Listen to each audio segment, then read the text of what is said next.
This video is for anyone who wants to understand how sailing at British universities works. My name's George Potter. I sailed at Southampton University for 3 years and I competed across 3 of the 4 different types of university sailing. In this video we're going to start by looking at how university sailing is structured, the governing authorities and all the things that go into making a really good university team. And in the second half of this video I'm going to give you some advice on what to do to integrate yourself into your university sailing society and be able to get on teams, do some casual sailing, do some yachting, do some match racing, whatever you want to get involved with. There are at least 50 different university sailing clubs in the UK and it's a great place to make friends, do some sport and get involved with a fantastic hobby. Those university sailing clubs are all members of BUSA, which is the British University Sailing Association, and BUSA controls all of the competitive events for earning BUCS points at universities. Now, you might be wondering, what are BUCS points? Well, BUCS is the British Universities Collegiate Sport Association and they control all of university sport across every different type of sport in the UK, and they allocate different points to universities based on their standings within university rankings. And universities often use those points to allocate funding between the different societies, and it's a metric for how good universities are at sport. So usually you'll find Nottingham or Loughborough right at the top of the table, and you'll find that in sailing there's a number of universities who tend to dominate where the BUCS points go, which are Exeter and Southampton and Cambridge. BUCS also regulates various different parts of university competitive sailing. They take care of various behind the scenes aspects of university sailing. They're not very hands-on. I think sometimes we pay them a bit too much money, but they're what we've got.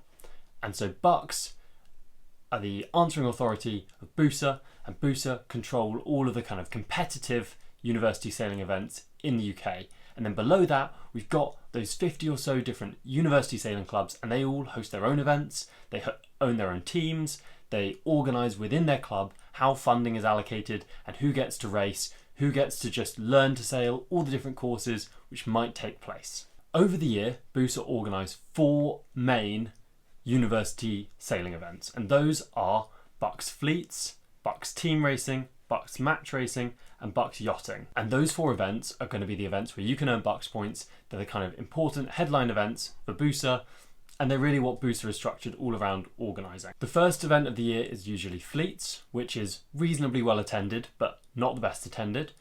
We then have Team Racing, and Team Racing is by far the most popular BUSA event. It's really the one which almost every university takes part in. It's very competitive, and you're going to have to work really hard if you want to get a good result there. Around the same time as the Team Racing, will also, around April, have the BUCS Match Racing and the BUCS Yachting. These are normally much smaller. BUCS Yachting in particular is very expensive for teams to enter, and so there's usually much less attendance from different universities, but you can still get your university there and get a team together if that's something which you're really interested in.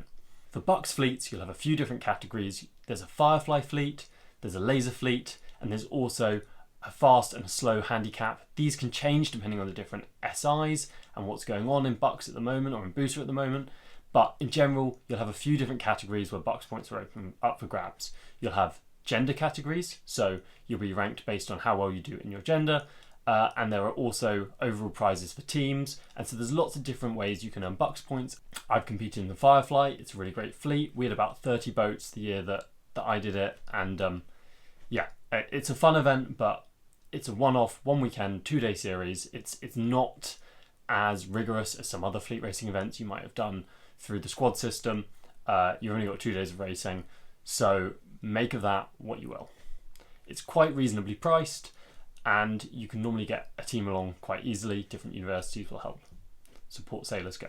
Next, we're going to talk quickly about BUCS Match Racing. BUCS Match Racing is available for any university to enter. You enter directly with a team. There'll normally be a limit on the number of teams that can attend the event, and so they'll select university first teams before they select any university second teams, and there might be entry standards. They might look at your previous match racing results to check that you meet a certain quality level. You might need to submit a CV for your team, but generally the entry doesn't fill up very quickly. It's quite easy to get an entry. If match racing is something you're into, you can put a team together. That will be in around April, so you can look forward to that and you can submit a team. Your university might give you funding again. The other event in April is the yachting. Yachting normally only has around 8 to 10 teams, and in those races you'll be sailing charter boats. It may not be quite like other yacht racing you've done, but it's a fun event. It's an expensive event because you have to self-fund, Bucks yachting for some people is really their first introduction to yachting. It's good fun. It's maybe less competitive than some of the other ones, so a great opportunity to earn Bucks points if your university needs Bucks points, and it's a good way to get some sailing in on the Solent if you've never done that before, which you can maybe use as a stepping stone to do other sailing. That one always has the same location, whereas fleets and match racing will move around a bit depending on where clubs apply to host it. Bucks yachting will always take place in the Solent using that Sunsail fleet of boats. And the real gem of university sailing is the university team racing. Now this is definitely the most well attended. You usually have about 500 different sailors from across all the different universities who compete in the university team racing. It's very competitive. First of all, for that, you're going to have local qualifiers. So in England is divided up into 5 regions. Scotland works a bit differently, and I don't know all the exact specifics of Scotland because I didn't study there. But in Scotland, you'll have 3 qualifiers, and they'll take the best teams from those 3 qualifiers. England's divided into a bunch of different regions, and it works a bit differently. So in England, you'll have a regional qualifier, which maybe will have 16 to 24 different teams, depending on the size of your region. Depending on the size of your region, you'll then also have a number of slots for you to qualify straight to the team racing university finals, which is where the final decider of university sailing will be selected. And so you need to come in the top 3 or 4 teams in your qualifier to go straight through to finals. But wait, there's another opportunity for you to get through to finals. If you don't quite make that cutoff, it's quite hard. You know, you're going to have some really good teams to compete against. If you're not quite able to make that standard, the next few teams, maybe another 3 or 4, will get an invite to playoffs. And playoffs will take all of the kind of 6th to 8th place teams across these different regions. Again, the exact cutoffs will depend on how many teams enter each year into each qualifier. So that's selected by the Booster Committee, who decide how many slots are open for each region. And so at playoffs, you'll have another 20 or so teams, and they'll all compete. And the top 6 to 8, again, depending on year and how many places are available, top 6 to 8 at playoffs will go through to finals as well. And you'll end up with 28 teams or so at finals. And again, playoffs will vary in quality and things, and this means that if you're in a particularly hard region, so for instance the Western region is always renowned for being very competitive, so if you're in the Western region and you don't quite make finals straight away because you're beaten by some good teams, you're still going to have a great opportunity at playoffs to earn your place and go through to finals. So at finals you'll have around 28 teams, and in finals they use a format called Swiss League. So it's really exciting, close racing over 3 days in kind of April time. Qualifiers usually take place in February, playoffs take place in March, and in April you'll have this big 3-day event where those top teams will all compete against each other, and you'll do 2.5 days of Swiss League followed by an afternoon of knockouts, quarterfinal knockouts, top 8 teams, quarterfinals, until you end up with a final and a single overall champion. And those are the 4 main Bucks events. Within your university, you're also going to have other chances to sail. So if you're not a racer, then you can look at casual sailing options, or and there'll be various casual sailing options. Universities often put on courses. The exact offering depends on the university that you're at. So you'll have learn to sail kind of things. There'll be places like Southampton offer introductions to yachting, or some casual yachting if you just want to go out for a sail. You're going to have lots of options. Some universities will also offer more fleet racing focused things, and you'll have these opportunities to try different things, but this can really vary by universities. It's all student driven, so if you want to have great opportunities to sail, you need to get involved with your university committee and convince them to put on great stuff and to put your funding to good use.